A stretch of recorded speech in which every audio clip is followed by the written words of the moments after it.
Friends, आज का video आपका नंबर 9 क्लास 12th बायोलॉजी। पिछले वीडियो में हमने आपको अलैंगिक जनन के बारे में बता दिया था और अलैंगिक जनन के प्रकार भी बता दिए थे, जैसे कायिक प्रवर्धन मतलब कायिक जनन के बारे में हमने अध्ययन करा दिया था। अब आपके आता है लैंगिक जनन। लैंगिक जनन, लैंगिक जनन से बोलते हैं सेक्सुअल रिप्रोडक्शन, सेक्सुअल रिप्रोडक्शन।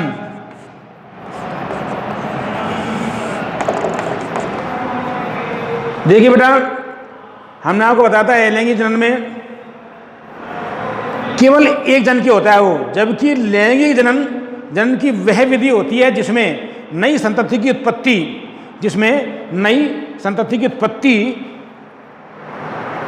एक ही प्रजाति के दो नर एवं मादा जनकों से प्राप्त नरयुग्मक और मादा युग्मक के संयोजन के फलस्वरूप होती है। तो इसमें देखिएगा लैंगिक जनन में क्या होता है कि अर्धसूत्री विभाजन होता है और युग्मकों का निर्माण होता है। नर युग्मक का निर्माण नर जनक के अंदर और मादा युग्मक का निर्माण मादा जनक के अंदर। अब इसमें क्या होता है कि नर युग्मक और मादा युग्मक क्या होता है, संलयन होता है, जिसे क्या बोलते हैं हम, निषेचन। तो इसमें क्या होता है, अर्धसूत्री विभाजन और निषेचन क्रिया दोनों संपन्न होती है। तो इसकी एक बार परिभाषा देखें हम कि जनन की वह विधि, देखिएगा, जनन की वह विधि, जनन की वह विधि जिसमें एक ही प्रजाति के, या फिर हम ये भी कह सकते हैं जनन की वह विधि जिसमें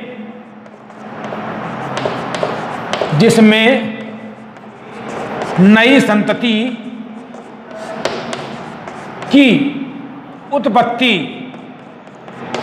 थोड़ा चेंज करें इसमें, क्या कि जनन की वह विधि जिसमें नई संतति की उत्पत्ति, ध्यान देना, एक ही प्रजाति के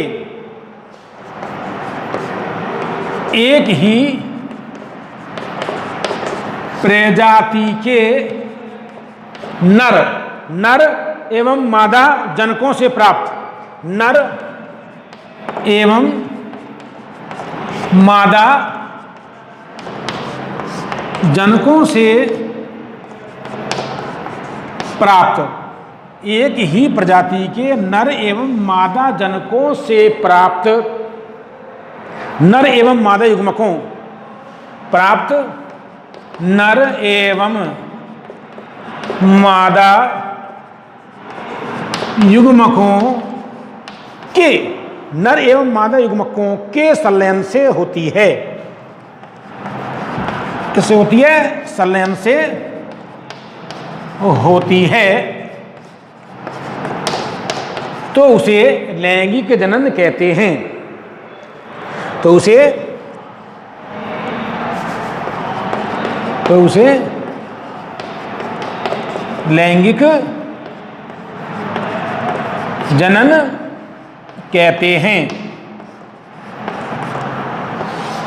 तो देखिएगा इसकी व्याख्या देखिए हल्की सी, कि जनन की वह विधि जिसमें नई संतति की उत्पत्ति या नए जीवों की उत्पत्ति ही एक ही प्रजाति के नर एवं मादा जनकों से प्राप्त नर एवं मादा युग्मकों के संलयन क्या होती है, के संलयन से होती है, तो उसे लैंगिक जनन कहते हैं। अब इसमें दो चीजें ध्यान देना, नर एवं मादा जनकों से प्राप्त नर एवं मादा युग्मकों। ध्यान देना, युग्मकों का निर्माण तभी होता है जब उनमें अर्धसूत्री विभाजन होता है। ध्यान देना, तो नर में नर युग्मकों का निर्माण होता है और मादा में मादा युग्मकों का निर्माण होता है। अब नर एवं मादा युग्मकों में क्या होता है, संलयन क्रिया होती है, क्या बोलते हैं हम, निषेचन कहते हैं। ध्यान देना, लैंगिक जनन को हम सहजनन, सिंजेनेसिस और उभय मिश्रण और एम्फिगोनी भी कह सकते हैं, जिनका अर्थ लगभग। तो देखिएगा आप इसमें, यानी कि लैंगिक जनन को, लैंगिक जनन को सहजनन, सहजनन, सहजनन इसे बोलते हैं। सिन जीने शेष सहजनन कौमा उभय मिश्रण, उभय मिश्रण इसे बोलते हैं एम्फीमिक्सिस, एम्फीमिक्सिस इंग्लिश में, एम्फीमिक्सिस, एम्फीमिक्सिस। और एम्फीगोनी, और एम्फीगोनी भी कहते हैं, उभय मिश्रण और एम्फीगोनी भी कहते हैं। तो देखिएगा सहजनन का अर्थ सिन, सिन माने साथ साथ, और जिनेसिस माने उद्भव, तो अर्थात साथ साथ उद्भव। सहजनन का मतलब होता है साथ, सिन माने जिनेसिस माने उद्भव, सिन माने साथ साथ, तो साथ उद्भव। उसी प्रकार देखिएगा इसमें आप क्या जाते हैं, एम्फी जो कि सिन शब्द है किसका, ग्रीक शब्द है, और जिनेसिस भी मतलब उद्भव। एक बार देख लेते हैं इसको, आपको बता दूंगा आपको एक एक का, ध्यान से वो कर लेते हैं। डेस्क्रिप्टिव वर्णन कि अर्थ क्या है इनका, शब्दों का।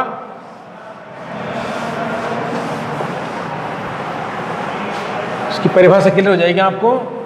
तो देखिए बेटा, हमने आपको बताया था कि लैंगिक जनन को सहजनन भी कह सकते हैं, जिसका मतलब होता है साथ साथ उद्भव। तो देखो सहजनन, सिन जीनेसिस मतलब साथ साथ उद्भव, साथ साथ उद्भव।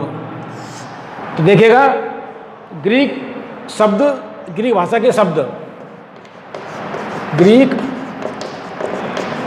भाषा के शब्द कौन कौन से हैं, ध्यान देना। सिन प्लस जीनेसिस, सिन का मतलब होता है साथ,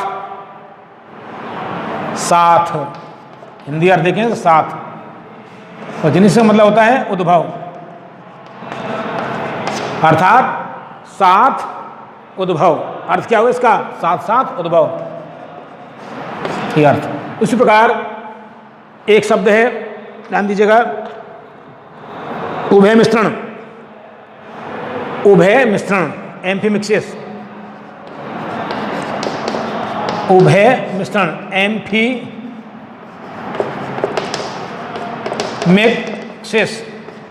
एम्फीमिक्सिस। इसका भी अर्थ देखेंगे हम, तो ध्यान देना, दोनों का संलयन। मतलब क्या है इसका, दोनों का संलयन होता है।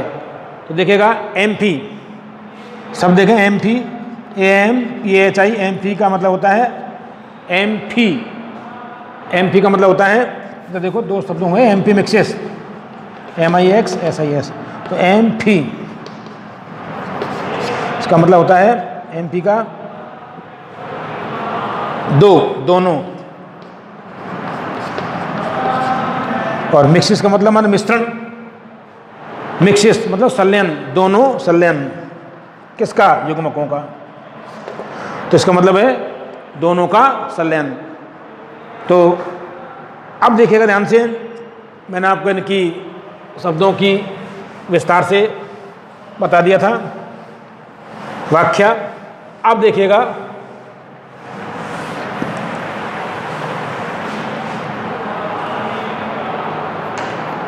अब आएंगी इसकी लैंगिक जनन की विशेषताएं, जो हमें अलैंगिक जनन से अंतर करने में सहायक होती हैं। तो लैंगिक जनन की विशेषताएं देखिएगा, बहुत इंपॉर्टेंट हैं। देखिए लैंगिक जनन की विशेषताएं। देखिए बेटा, तो लैंगिक जनन में दो जन भाग लेते हैं और जिनसे प्राप्त युग्मकों में संलयन से नई संतति की उत्पत्ति होती है। तो कैसा होता है ये लैंगिक जनन? यह है प्राय द्विजनकीय होता है। पहली विशेषता क्या है इसकी? यह है सामान्यतः या प्राय सामान्यतः द्विजनकीय। कैसा होता है? द्विजनकीय होता है। सॉरी, द्विजनकीय होता है। मतलब क्या है? अर्थात इसमें दो जनक भाग लेते हैं, नरजनक और मादा जनक। इसका अर्थ यह हुआ। दूसरी जो इसकी विशेषता है कि लैंगिक जनन में, किसमें? लैंगिक जनन में युग्मकों का निर्माण, मतलब युग्मक जनन, और युग्मकों का संलयन, निषेचन, और युग्मनज का निर्माण और भ्रूणोद्भव होता है। तो देखिए दूसरी विशेषता क्या है इसकी? लैंगिक जनन में युग्मकों का निर्माण, युग्मकों का निर्माण जिसे क्या बोलते हैं प्रकरण में? युग्मक जनन। युग्मक जनन। दूसरा देखें युग्मकों का संलयन। क्या कहेंगे इसको? दूसरा है युग्मकों का संलयन। युग्मकों का संलयन क्या बोलेंगे इसको? निषेचन। और इसके बाद में युग्मनज का निर्माण, कौमा, युग्मनज से बोलते हैं जाइगोट। Sorry, zygote. युग्मनज का निर्माण और भ्रूणोद्भव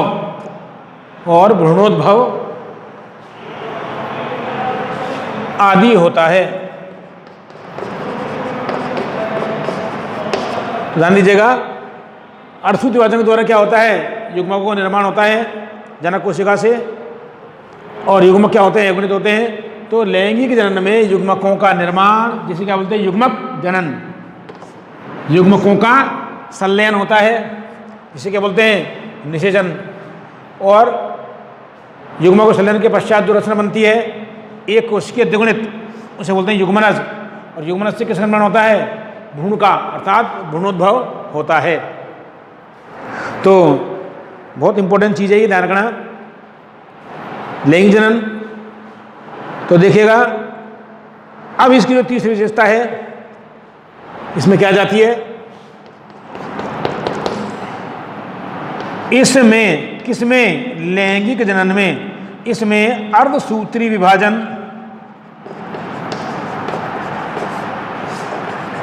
अर्धसूत्री विभाजन एवं निषेचन की क्रियाएं संपन्न होती हैं। क्या होता है? अर्धसूत्री विभाजन एवं निषेचन की क्रियाएं संपन्न होती हैं। तो अब प्रश्न ये उठता है कि अर्धसूत्री विभाजन किसे कहते हैं? तो देखिएगा बेटा, अर्धसूत्री विभाजन वह विभाजन जिसमें पुत्री कोशिकाओं में गुणसूत्रों की संख्या जनक कोशिका से या मात्र कोशिका से आधी हो जाती है, तो उसे क्या बोलेंगे हम? अर्धसूत्री विभाजन कहते हैं। तो अर्धसूत्री विभाजन के द्वारा जनकों में युग्मकों का निर्माण होता है। जब युग्मकों का निर्माण हो जाता है तो क्या होता है? युग्मकों का संलयन होता है, जिसे हम क्या बोलते हैं, निषेचन क्रिया। क्या बोलेंगे उसको, निषेचन क्रिया कहते हैं। इससे क्या विशेषता बनती है कि इसमें किसमें, अर्धसूत्री विभाजन में, अर्धसूत्री विभाजन किसमें, सॉरी लैंगिक जनन में अर्धसूत्री विभाजन एवं निषेचन की क्रियाएं संपन्न होती हैं। ये इसकी तीसरी विशेषता हो गई। तो चौथी में देखो,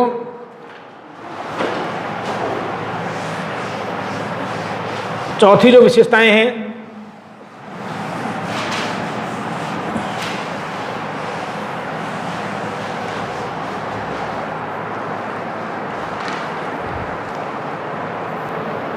हाँ तो देखिए बेटा, तीसरी विशेषता हमने आपको बता दी थी कि इसमें अर्धसूत्री विभाजन एवं निषेचन क्रियाएं होती हैं। अब चौथी आती है आपके, ध्यान देना कि लैंगिक जनन से उत्पन्न संतानों में विभिन्नताएं पाई जाती हैं।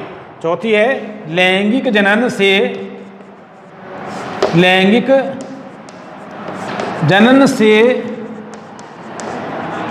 उत्पन्न जीवों में, लैंगिक जनन से उत्पन्न जीवों में या संतानों में उत्पन्न संतानों में विभिन्नताएं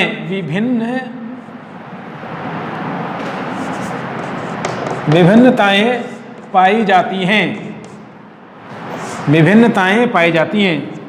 लैंगिक जनन से उत्पन्न संतानों में विभिन्नताएं पाई जाती हैं। तो ध्यान दीजिएगा, चौथी जो विशेषता है कि लैंगिक जनन से उत्पन्न संतानों में विभिन्नताएं पाई जाती हैं। अब ध्यान देना, जो विभिन्नताएं पाई जाती हैं, जो जैव विकास का मूल आधार होती है। क्यों होती है? क्योंकि इसमें संतान की उत्पत्ति जो होती है दो जनकों के समीकरण से होती है। तो एक जनक के एक इकाई माता से आती है और एक इकाई पिता से आती है, और उनके उत्पन्न हो जाती हैं विभिन्नताएं।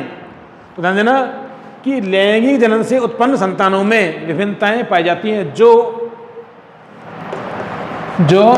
जैविक विकास, जो जैव विकास का मूल आधार होती हैं, जो जैव विकास का मूल आधार होती हैं, तो जैव विकास का मूल आधार होती हैं। ध्यान देना, जब विभिन्नता उत्पन्न हो जाती है और जैव विकास का मूल आधार होती है, अर्थात नई संतानों की उत्पन्न होती है, तो इन विभिन्नताओं के कारण ही जो संतानों में पाई जाती है, इन विभिन्नताओं के कारण ही एक ही माता पिता से उत्पन्न संतान क्या होती है, भिन्न होती है। क्या होती है? संतानें भिन्न भिन्न होती हैं। तो पांचवी स्तंभ क्या होती है? इन विभिन्नताओं के कारण ही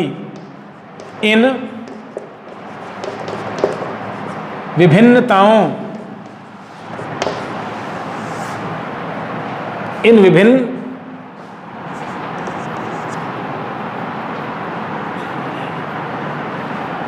पहली संहिता है ना, इन विभिन्नताएं, ठीक है जी। इन विभिन्नताओं के कारण ही एक ही माता पिता की संतानों में, एक ही माता पिता की संतानें क्या होती हैं? भिन्न भिन्न होती हैं। संतानें भिन्न भिन्न होती हैं, मतलब एक ही माता पिता संतान क्या होती हैं? भिन्न भिन्न होती हैं, मतलब उसमें अंतर आ जाता है। अब देखिए आप, लैंगिक जनन में एक कोशिकीय द्विगुणित युग्मन से समसूत्री विभाजन द्वारा क्या होता है? उसमें समसूत्री विभाजन होता है और बहुकोशिकीय भ्रूण का निर्माण होता है, और बहुकोशिकीय भ्रूण से क्या बनता है? शिशु का निर्माण होता है या जीव का निर्माण होता है। तो देखें, इसमें बताऊंगा इसको आपको मैं। छठी क्या है विशेषता?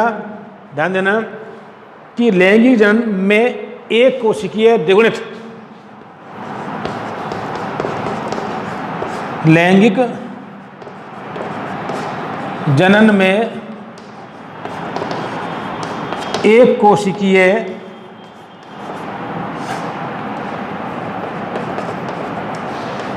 द्विगुणित युग्मनज कैसा है? एक कोशिकीय द्विगुणित युग्मनज से समसूत्री विभाजन द्वारा, एक कोशिकीय द्विगुणित युग्मनज से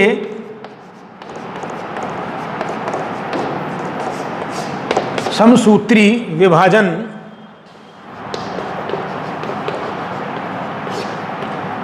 द्वारा बहुकोशिकीय भ्रूण क्या बनेगा? बहुकोशिकीय भ्रूण,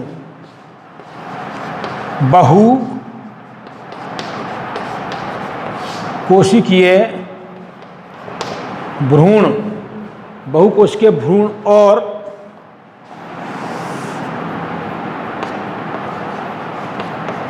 भ्रूण से नए जीव का निर्माण होता है, नए जीव का निर्माण होता है। ध्यान देना।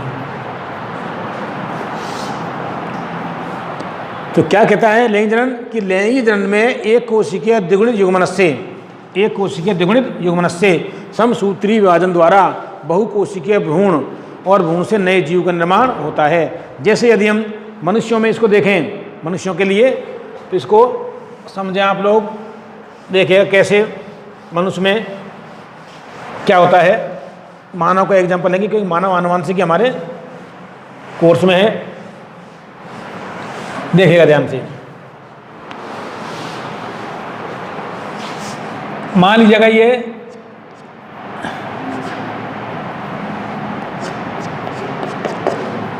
एक जीव, ध्यान देना, कौन सा जीव? एक, और ये दूसरा।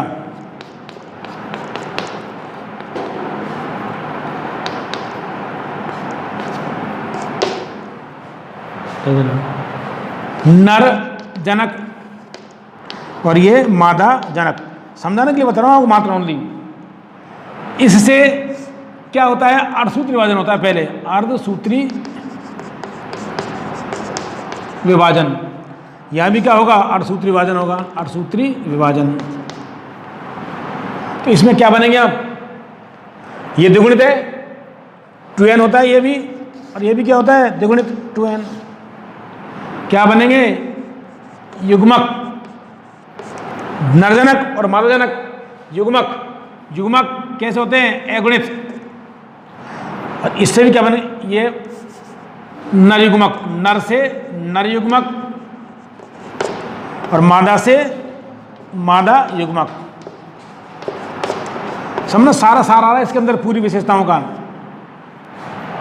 मादा युग्मक कैसे होता है? अंडा गोल अचल होता है, ध्यान देना। जैसे केंद्रक अगुणित होता है ये n।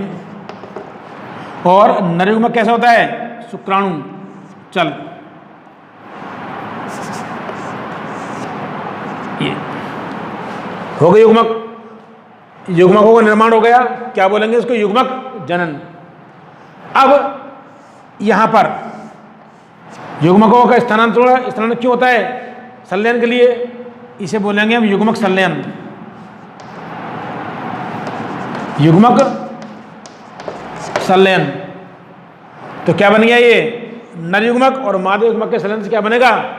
एक कोशिकीय, एक कोशिका है 2n जाइगोट से बोलेंगे युग्मनज। युग्मनज क्या होता है? द्विगुणित होता है, युग्मनज एक कोशिका होता है। युग्मक संलयन क्या बोलेंगे हम? निषेचन। ध्यान देना। अर्धसूत्री विभाजन हो गया, निषेचन हो गया, युग्मनज बन गया। अब इस युग्मनज में क्या होता है? विदलन, जिसमें क्या बनेगा? समसूत्री विभाजन। समसूत्री विभाजन क्या होते हैं? समसूत्री विभाजन होते हैं। तो इसमें दोनों हो रहे हैं, अर्धसूत्री और समसूत्री दोनों विभाजन हो रहे हैं। और क्या बन जाएगा? ये जो कोशिक, इसे हम एक चीज नाम रखते हैं विदलन कहेंगे इसको। विदलन। विदलन एक प्रकार का समसूत्री विभाजन होता है जिसमें कोशिकाओं की संख्या तो बढ़ती है किंतु कोशिकाओं का आकार, जो युग्मनज में कोशिकाओं का निर्माण तो होता है, कोशिकाओं की संख्या तो बढ़ती है लेकिन इसका युग्मनज का आकार में कोई परिवर्तन नहीं होता है, ध्यान देना। उसे क्या बोलते हैं हम? विदलन कहते हैं। और सारे के सारे क्या होते हैं? समसूत्री विभाजन होते हैं। इसमें जो 2n है आगे 2n होगा तो क्या बनेगा? बहुकोशिकीय भ्रूण। मान लीजिएगा मैंने आपको ये एक कोरक पुटी बना दी, ध्यान देना।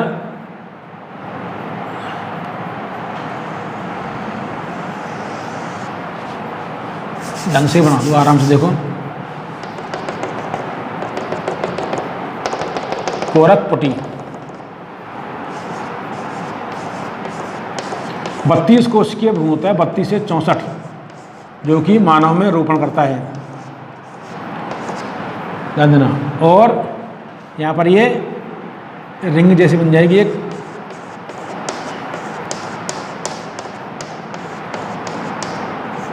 ध्यान देना। ये गुहा बन जाएगी, कैविटी इस टाइप। तो ये होती है बहुकोशिकीय होगा ना, ये तो एक कोशिका था, अनेक कोशिका होंगी तो बहुकोशिकीय भ्रूण।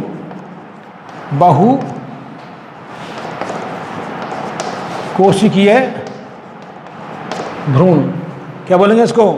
ब्लास्टूला या कोरक पुटी। कोरक पुटी, इसका ही गर्भाशय से रोपण होता है और क्या बन जाता है? नई जीव या नए जीव, नया जीव, नई संतति या जीव की उत्पत्ति होती है, ध्यान देना। नई संतति या जीव की उत्पत्ति होती है। यहां देख लो इधर, नई संतति या जीव की उत्पत्ति होती है। तो सारी की सारी विशेषताएं कह रही है ये एक पूरक ब्रो डायग्राम। क्या कहता है? ध्यान देना कि क्या परिभाषा बताया हमने आपको? किसकी? लैंगिक जनन की।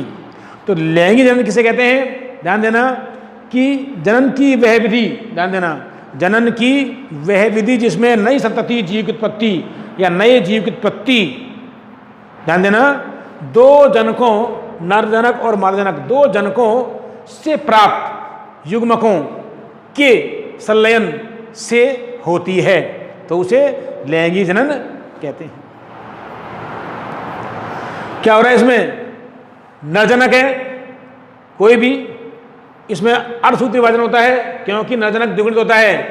और क्या बनते हैं? नरयुग्मक, एन। नरयुग्मक को बोलेंगे हम शुक्राणु। क्या कहेंगे इसको? शुक्राणु। नरयुग्मक को शुक्राणु कहते हैं और मादा युग्मक को अंडाणु। युग्मक जनन हो गया अर्धसूत्री विभाजन द्वारा। अब इन युग्मकों को क्या होता है? संलयन होता है। इसमें अंडाणु जो होता है वो अचल होता है, तो इसमें नरयुग्मक को चलकर गमन कर, नरयुग्मक क्या करता है? गमन करता है। शुक्राणु पूरी सहायता से क्या करेगा? गमन करेगा और अंडाणु के पास जाएगा और क्या करेगा? युग्मक संलयन। युग्मक संलयन क्या बोलेंगे? हम निषेचन कहते हैं। और बहुकोशिकीय, एक कोशिकीय द्विगुणित युग्मनज का निर्माण होता है, जाइगोट। यदि ये नहीं बनेगा तो आगे जीव का निर्माण ही नहीं होगा। तो बहुत इंपॉर्टेंट अवस्था होती है ये, ध्यान देना। फिर इसमें विदलन होते हैं या समसूत्री विभाजन होते हैं जिससे बहुकोशिकीय भ्रूण बनता है और इस बहुकोशिकीय भ्रूण से ही नए जीव का निर्माण होता है। अब विशेषताओं में देखो आप कि सबसे पहले अर्धसूत्री विभाजन पूर्व विशेषता आ जाती है, द्विजनकीय होता है। नरजनक और मादाजनक दोनों भाग लेते हैं। लैंगिक जनन कैसा होता है? द्विजनकीय होता है, दो जनक भाग लेते हैं। जबकि अलैंगिक जनन कैसा था? एक जनकीय है। अब देखो आप दूसरी विशेषता, इसमें अर्धसूत्री विभाजन और निषेचन की क्रिया होती है। किसमें? लैंगिक जनन में। और देखो लैंगिक जनन में युग्मकों का निर्माण, क्या बोलते हैं इसको? युग्मक जनन। फिर युग्मकों का संलयन, क्या बोलेंगे इसको? निषेचन। फिर एक कोशिकीय द्विगुणित युग्मनज का निर्माण और बहुकोशिकीय भ्रूण का निर्माण होता है। ये क्रियाएं संपन्न होती हैं। चौथी विशेषता क्या बताई थी मैंने आपको कि ये बताया था कि लैंगिक जनन से उत्पन्न संतानों में विभिन्नताएं पाई जाती हैं जो जैव विकास का मूल आधार होती हैं। इन विभिन्नताओं के कारण ही, पांचवी जो विशेषता थी, इन विभिन्नताओं के कारण ही एक ही माता पिता से उत्पन्न संतानें क्या होती हैं? भिन्न होती हैं। ध्यान देना, एक ही माता पिता से उत्पन्न संतान क्या होती हैं? भिन्न होती हैं। और छठी विशेषता में क्या बताया मैंने आपको, इसका मैं समझा रहा हूं कि लैंगिक जनन में एक कोशिकीय द्विगुणित युग्मन से क्या होता है? बहुकोशिकीय भ्रूण का निर्माण होता है और इस बहुकोशिकीय भ्रूण से नए जीव की उत्पत्ति होती है। सातवीं जो विशेषता है कि लैंगिक जनन एक लंबी, धीमी और जटिल प्रक्रिया होती है। आठवीं क्या है? लैंगिक जनन से उत्पन्न संतानें क्या होती हैं? कम होती हैं। संतानें क्या होती हैं? मतलब इसके द्वारा कम संख्या में जीव उत्पन्न होते हैं, जबकि अलैंगिक में अनेक संख्या में होते हैं। तो ये विशेषताएं और लिखें आप। सातवीं,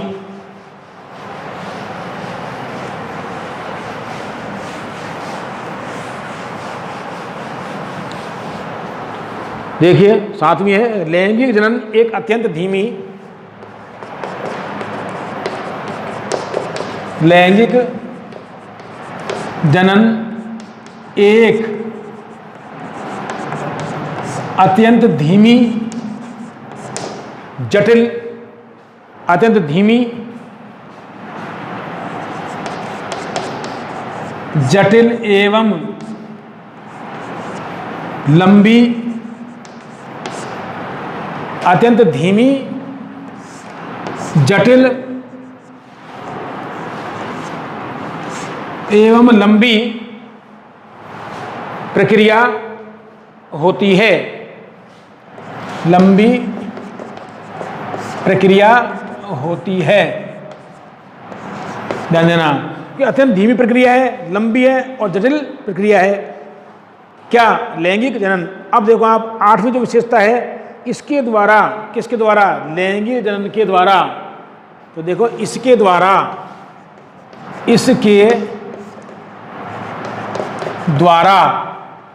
कम संख्या में, इसके द्वारा कम संख्या में जीव उत्पन्न होते हैं। इसके द्वारा कम संख्या में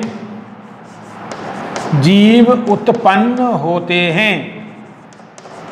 इसके द्वारा कम संख्या में जीव उत्पन्न होते हैं।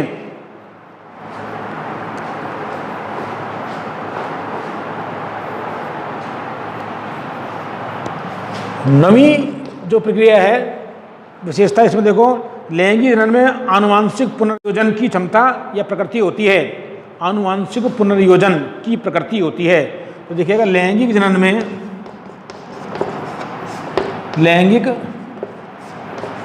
जनन में आनुवांशिक पुनर्योजन, आनुवांशिक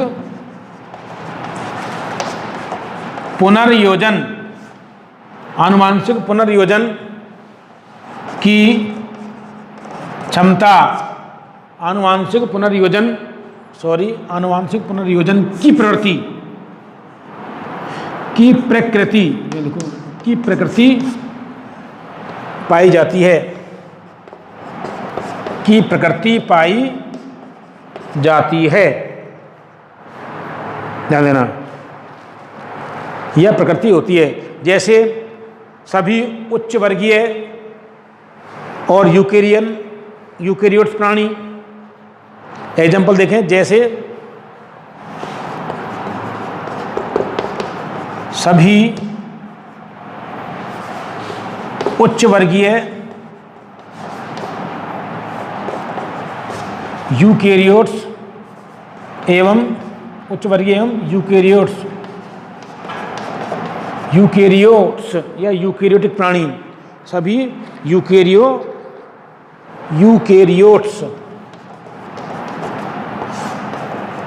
प्राणी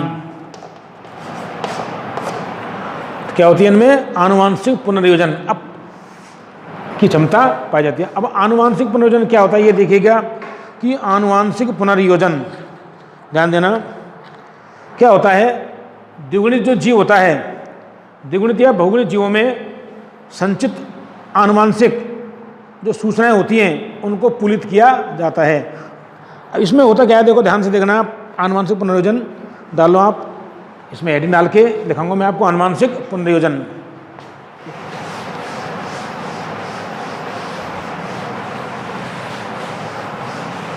आनुवांशिक पुनर्योजन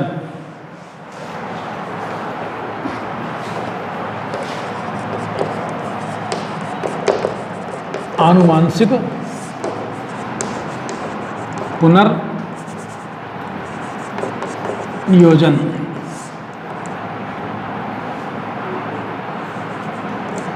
पुनर्योजन प्रकृति में सभी जीवों का जीन पूल क्या होता है, निश्चित होता है। जैसे हमारे कितना होता है, हमारे जीन कितने होते हैं, लगभग 30,000 जीन पाए जाते हैं। और इन 30,000 जीनों किस में पाए जाते हैं, गुणसूत्रों पर रेखी क्रम में। तो हमारे प्रत्येक जाति का जो जीन पूल होता है वो निश्चित होता है। जैसे मानव कितना होता है, 46 होता है गुणसूत्र।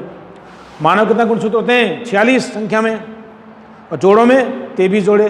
तो देखिएगा कि वह प्रक्रिया जिसके द्वारा, वह प्रक्रिया क्या होता है आनुवांशिक पुनर्योजन, वह प्रक्रिया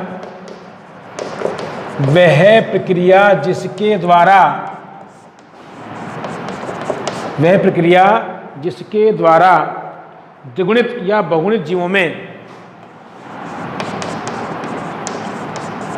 द्विगुणित या बहुगुणित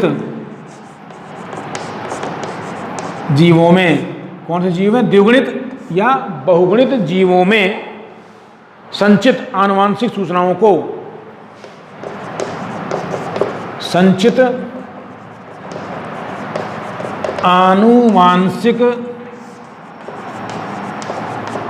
सूचनाओं को पूलित किया जाता है, पूलित किया जाता है, पूलित किया जाता है। तो उसे क्या बोलते हैं, आनुवांशिक पुनर्योजन कहते हैं। तो उसे आनुवांशिक